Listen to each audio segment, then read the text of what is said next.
Bonjour, il me fait plaisir aujourd'hui d'accueillir Monsieur Tom Creary, qui est un Américain qui habite au Québec depuis nombreuses années. Tom est aussi le président de Westbridge One Consulting, qui est une société qui aide les entrepreneurs étrangers à faire affaire aux États-Unis. Mais je vais laisser Tom se présenter à vous. C'est à vous, mon cher Tom. Bonjour, messieurs, mesdames et messieurs. C'est que, comme Vincent vient de dire, là, tu sais, je suis un Américain, je suis natif du Kansas, mais j'habite ici au Québec depuis longtemps. Et depuis une 20 ans, quinzaine d'années, peut-être plus maintenant, là, tu sais, j'aide les compagnies québécoises et canadiennes à se structurer et puis de planifier une pénétration du marché américain. Aujourd'hui, je vais vous présenter euh, quelques aspects, quelques perspectives d'abord sur les différences de faire affaire aux États-Unis par rapport au Canada, puis particulièrement le Québec, et suivre par une série de règles de base, là, tu sais, pour bien pénétrer le marché américain pour un entrepreneur québécois. Alors, Tom, quelles sont les différences structurelles et culturelles entre les États-Unis et le Canada pour y faire des affaires? Et donc, il faut que les Québécois reconnaissent aussi que le marché aux États-Unis est terriblement plus grand que celui du Québec. Le facteur, là, tu sais, au niveau de la population, 40 fois plus de monde aux États-Unis qu'au Québec. Il y a 12 régions qui sont assez distinctes. Là, tu sais, c'est qu'il y a là, au niveau des pratiques d'affaires, tu sais, il y a des différences structurelles comme ça, et différences culturelles aussi, qui affectent comment les gens font affaire. Deuxièmement, une autre, tu sais, c'est que il y a 50 États avec 50 différents ensembles de règlements sur presque toutes les activités commerciales et industrielles. D'ailleurs, chaque État a ses propres taxes, origine d'impôts corporatifs. Quant à la question de concurrence, qui est absolument essentielle de comprendre, mais tu sais, c'est très compétitif aux États-Unis. Ici, au Québec, probablement, peut-être, ça y est 2 ou 3 concurrents, mais je peux vous y garantir aux États-Unis, probablement, pour le même produit, vous aurez 10 à 15. Donc, c'est très important de reconnaître ça. Et puis, de bien positionner comment vous allez combattre face à cette concurrence-là, comment se positionner envers eux. Il y a des différences au niveau de l'accès de financement et au capital de risque. Ici, au Canada, il y en a 7 banques. Dans le fond, là, chacune opère généralement de la même façon, mais il y en a plus de 5000 aux États-Unis. Et si vous n'avez pas une réponse favorable d'une de ces banques-là, probablement vous trouvez un autre assez facilement le type pour faire affaire avec. Pour le capital de risque, il est beaucoup plus accessible aux États-Unis. Euh, les financiers américains investiront peut-être dans 25 startups avant d'en trouver un, puis ils acceptent ça. Donc, un qui marche. Tandis que les investisseurs canadiens ne sont pas rendus là. C'est beaucoup plus difficile d'avoir le capital de risque ici au Canada. Au niveau différentes structures, au niveau du rôle du gouvernement, les Canadiens, particulièrement les Québécois, on s'attend de voter pour du bon gouvernement. Et aux États-Unis, la plupart des gens, ils votent pour le moins de gouvernement possible. Mais c'est très différent du point de vue attitude. Au niveau des différences culturelles, au niveau de la liberté individuelle, les Canadiens généralement acceptent les limitations sur la liberté individuelle dans l'intérêt du bien commun. Tandis qu'aux États-Unis, les Américains, en grande partie, ne les acceptent pas, ces limitations-là. Au niveau de création de la richesse, les Américains l'adoptent beaucoup, tandis que les Canadiens, généralement, s'en méfient beaucoup plus que les Américains. Au niveau culture du travail, les Américains, c'est finir le travail, get it done. Pour les Canadiens, consacrer le temps pour lequel je suis payé. C'est du facteur un peu 9 à 5, qui est beaucoup plus la mentalité de 9 à 5 au Canada, l'heure pour lâcher, tâche finie ou pas. Je vais vous donner, puis ça en entrave à la compétitivité des entreprises du Québec, dans le fond, là, et puis du restant du Canada aussi. Je vais vous donner un exemple de cette différence. L'entreprise de Montréal, où j'ai été le numéro 2 il y a quelques années, j'avais 2 équipes de développeurs de logiciels. Un à Montréal, puis un au New Jersey. Les gars de New Jersey finissaient le job. Vraiment, même si c'était rendu à 6h, 6h30 le soir. Et puis, mais les gars de Montréal, ils lâchaient à 5h. Job sans faute. Job fini ou pas.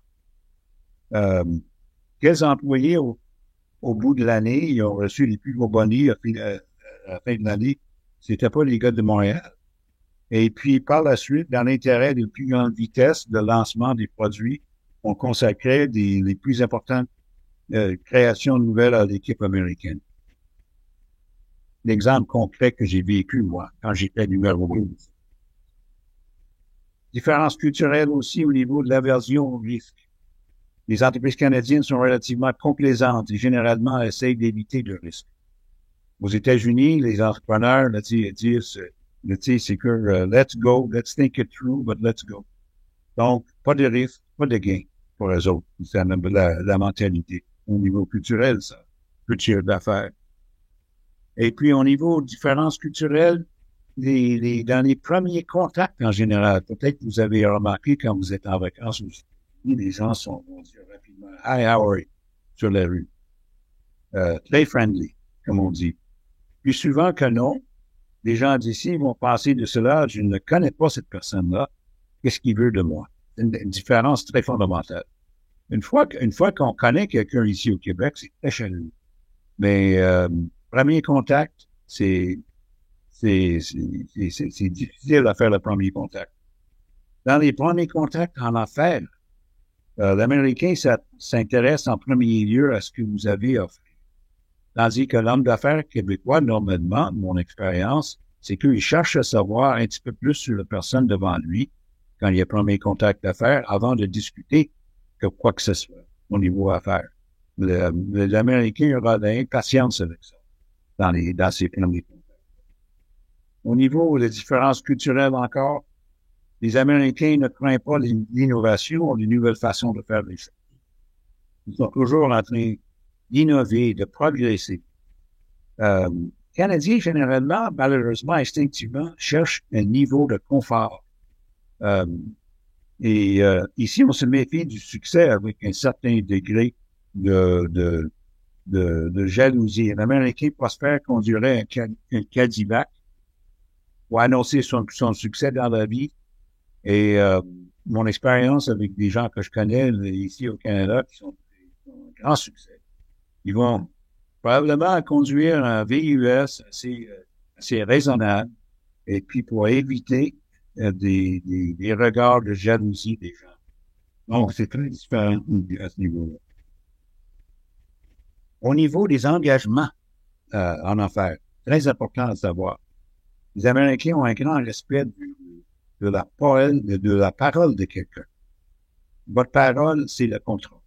Ici, au Canada, les gens, s'il n'y a pas quelque chose d'écrit, on peut dire, là, c'est pas un vrai engagement.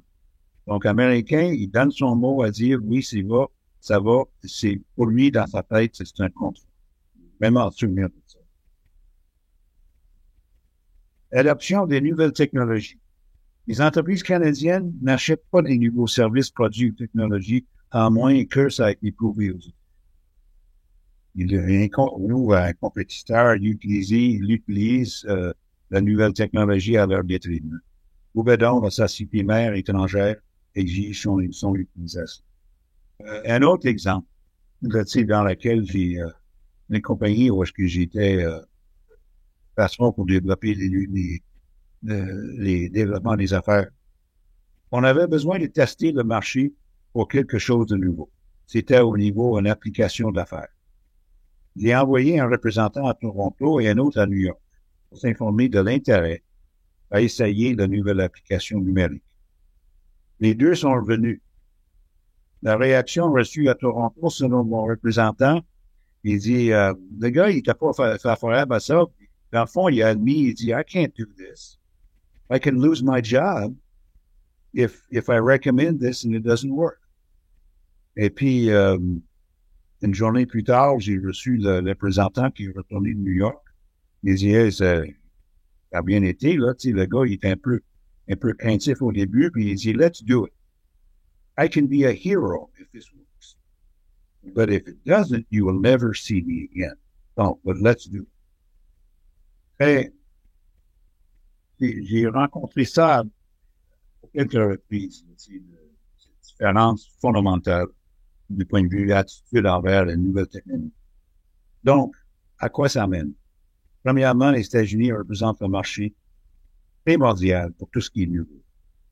Nouvelles technologies, nouveaux produits, nouvelles façons de faire, application du système, et ça va continuer.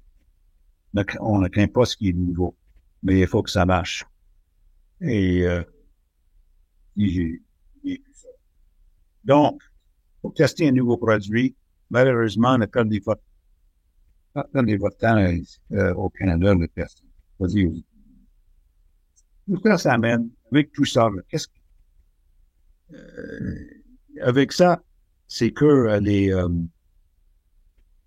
peut-être je vais retourner la parole à Vincent, parce que je vais suivre avec une interprétation de qu'est-ce que ça veut dire au niveau des règles de base pour pénétrer le marché américain. Ben justement, Tom, quelles sont les règles justement de base pour pénétrer le marché américain? Combien y en a-t-il de règles et quels sont les principaux points de chacune d'elles? Et c'est que ça fait une quinzaine d'années que je fais tout ça. Avant ça, j'étais, comme j'ai dit, numéro 2 dans les entreprises technologiques. Là, je suis arrivé avec 12 règles de base. Là, pour les gens qui s'appliquent à presque tout le monde qui songent à pénétrer le marché américain. D'abord, avant tout, faites vos recherches sur l'industrie, sa structure, le marché des joueurs, sur les clients ciblés. Vous aurez. Les Américains n'ont vraiment pas de patience avec des gens qui n'ont pas fait. Premièrement. Deuxièmement, américanisez votre identité et votre offre le plus que possible. Minimisez le plus que possible votre identité étrangère. Soyez conscient que vous allez proposer à un client potentiel américain de déloger ou de remplacer un fournisseur américain qui est déjà en place. Les Américains sont en général très patriotiques. Donc, essayez de minimiser le plus que possible votre identité étrangère. C'est exactement, Tom, ce que je dis aux clients qui contactent Corpomax, les clients étrangers. Autrement dit, les Américains sont d'un patriotisme exacerbé. Ils sont patriotes 365 jours par année. Ça va être 366 en 2024. Je leur dis aux clients, aux potentiels clients, je leur dis, écoutez, créez une société américaine, ayez une adresse américaine, ouvrez un compte de banque américain et devenez américain pour vendre aux Américains, tout simplement. Alors, et c'est pour ça aussi que je leur recommande, quand ils créent une société aux États-Unis, de choisir un nom qui n'identifiera pas leur origine étrangère. Alors, je vous donne un exemple. Si la société au Québec s'appelle Cocorico Inc., ben souvent, une immense tendance, c'est toujours d'appeler leur société américaine Cocorico America Inc. ou Cocorico US Inc. Je dis, écoutez, si un Américain voit ça dans le nom, presque automatiquement, il va savoir que la société américaine est détenue par des étrangers. Alors, vous n'avez pas besoin d'ajouter America ou US dans le les gens, ils savent qu'ils sont aux États-Unis. Le conseil que je leur donne, c'est plutôt d'appeler ça. Alors, si ça s'appelle Cocorico Inc. Au Canada, ben, qu'ils l'appellent Cocorico Corp. Aux États-Unis, tout simplement. Donc, la troisième règle, ne pensez jamais que votre produit est complètement unique ou remplaçable. Les gens utilisent toujours quelque chose d'existant pour répondre à un besoin. Surtout aux États-Unis. Vous proposez quelque chose d'autre que des thèmes avec des gens qui ne sont pas familiers. Donc, dis jamais quelque chose qui c'est complètement unique. Les gens ne vous croiront pas. Quatrièmement, connaître à fond vos compétiteurs. ils sont qui, ils font quoi, ils vendent à qui, c'est quoi leur force, comment vous allez vous positionner envers eux, comment vous allez les battre. Mais c'est vraiment étudier vos compétiteurs. Ils sont là. Il y en a plusieurs. Cinquièmement, cibler. Cibler une région pour commencer, pas plus. Il y a 12 régions distinctes aux États-Unis. Et où est-ce qu'il y a des gens faire des affaires dans une région pourrait être très différent de l'une de ces régions de l'autre. Le marché américain est démocratiquement, démographiquement, presque 40 fois plus grand que le Québec. Cibler une région pour commencer. Mais il y en a assez de business, probablement, dans cette région-là. Vous seriez capable de contrôler vos opérations, et puis de cibler, de vous bâtir sur un succès avant de passer à un autre endroit des États-Unis. Mais déterminer systématiquement quelle région vous allez commencer. Au niveau de la demande, puis démographique, au niveau de l'existence des compétiteurs, le bureau chef est peut-être dans la région que vous ciblez, c'est peut-être pas la meilleure façon de commencer dans cette région-là plutôt qu'un autre. Donc, mais bien cibler la première région que vous allez, où est-ce que vous allez commencer. Sixièmement, tester et valider votre proposition de valeur, votre elevator pitch, votre value proposition. Vous avez 2 minutes pour le faire devant quelqu'un. Et si c'est mal fait ou c'est pas clair, que ça répond pas aux besoins du client sensible, si vous allez mieux parler. C'est quoi votre value? Qu'est-ce qui vous amène? Qu'est-ce qui vous amène à ce client-là qui pourra faire maintenant un bon retour, un rendement sur investissement que cette compagnie-là adopte votre produit ou votre produit. Septièmement, comme Vincent a mentionné, là, ayez un site web et du matériel de promotion dans un langage américain.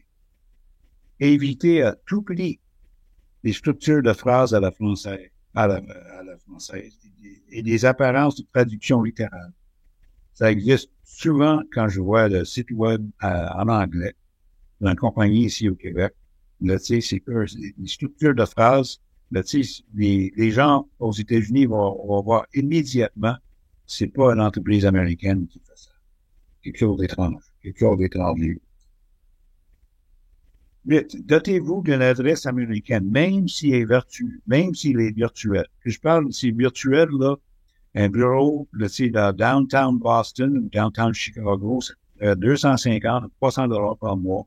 Vous avez une adresse, là, le courrier pour être reçu là-bas, ou le numéro de téléphone. Les gens vont voir ça sur le site web. Et puis, ils vont dire, là, il y a un engagement envers le marché. Ils ont au moins un bureau aux États-Unis. Même si c'est clair que le bureau chef est ailleurs, ils sont ici. Ça démontre votre engagement à l'égard du marché. Je vais vous donner un exemple de comment le non-respect de cette règle de base a coûté cher en entreprise au Québec. Il y a quelques années, j'étais engagé par une entreprise de logiciels d'affaires dans le domaine médical à pénétrer le marché américain. Ils avaient beaucoup de bonnes clientèles au Canada, mais ils cherchaient à développer le marché américain. Et que après plusieurs démarches, ça c'était démarche avec une compagnie à Boston. Le fait que la compagnie a refusé d'ouvrir un petit bureau à Boston ou même de faire une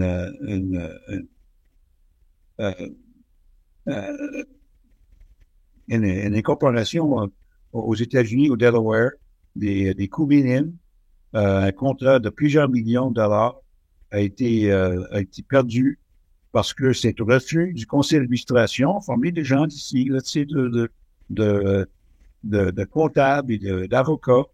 Ils disaient qu'avant d'investir de quoi que ce soit aux États-Unis, on va avoir un premier compte. J'allais à Boston avec chaque fois que j'allais à Boston pour rencontrer cette compagnie-là, ils disent, how's your US office coming? Je retournais voir dire au conseil, bien sûr, là, ça prend un certain engagement. d'investissement de base. Et parce que c'est au niveau du logiciel d'affaires pour le domaine médical, d'avoir des données qui ne sont pas sur les serveurs aux États-Unis, ça leur cause énormément de soucis. Tout ça, on n'a même pas un bureau aux États-Unis pour partir. Non, ça prend un premier contrat. Je retourne avec le vice-président, un autre vice-président de la compagnie, et puis la première chose devant cette compagnie-là, 5 personnes en place, 5 cadres, pour discuter l'introduction du logiciel. Encore la première question. How's your US office coming? Puis le vice-président retourne à Montréal avec moi pour dire, c'est vrai, messieurs, là, il demande ça. Mais que quand même, le conseil d'administration a refusé d'investir. Puis un mois plus tard, je reçois un communiqué de la compagnie et dit, on va mettre en cause l'engagement de votre logiciel. Peut-être plus tard, la compagnie n'a jamais eu un contrat aux États-Unis. Et puis, ils ont été obligés ils ont vendu la technologie, le logiciel à une autre compagnie 3 ans plus tard, puis on fait un livre. C'était une plateforme de logiciel incroyable, au niveau de trading. Et c'est là-dessus, on va faire, de s'engager de façon minimale aux États-Unis, c'est neuvièmement, ayez un homme d'affaires américain sur votre conseil d'administration ou comme aviseur. Cela vous éviterait des problèmes et pourra vous donner un interlocuteur valable à des membres. Ça, si la compagnie que je viens de vous parler a eu un membre du conseil qui était un Américain, il aura dit à ses collègues, messieurs, là, il faut vraiment faire un investissement minimal pour démontrer aux clients potentiels américains que vous êtes sérieux. Il y aura probablement eu du succès. Et Tom, c'est vraiment important ce que tu viens de dire parce que il n'y a pas d'obligation quand on lance une société américaine d'avoir des actionnaires américains ou des administrateurs américains ou des officiers américains, sauf dans des secteurs névralgiques comme la détention d'avions, la détention de bateaux ou tout ce qui touche à la sécurité nationale. Par contre, le fait d'avoir un Américain, pas nécessairement parmi les actionnaires, pas nécessairement parmi les administrateurs, mais d'avoir au moins un Américain parmi les officiers. Alors, quand on parle d'officiers, on parle de président, vice-président, secrétaire ou trésorier. Ça peut avoir effectivement, comme tu le dis, plusieurs avantages. Un des avantages, c'est au niveau bancaire. C'est beaucoup plus facile d'ouvrir un compte de banque aux États-Unis quand au moins un des officiers a un numéro de sécurité sociale américain. Et ça, nous, on l'a vécu depuis plus de 20 ans lorsqu'on a participé à l'ouverture de comptes bancaires pour nos clients.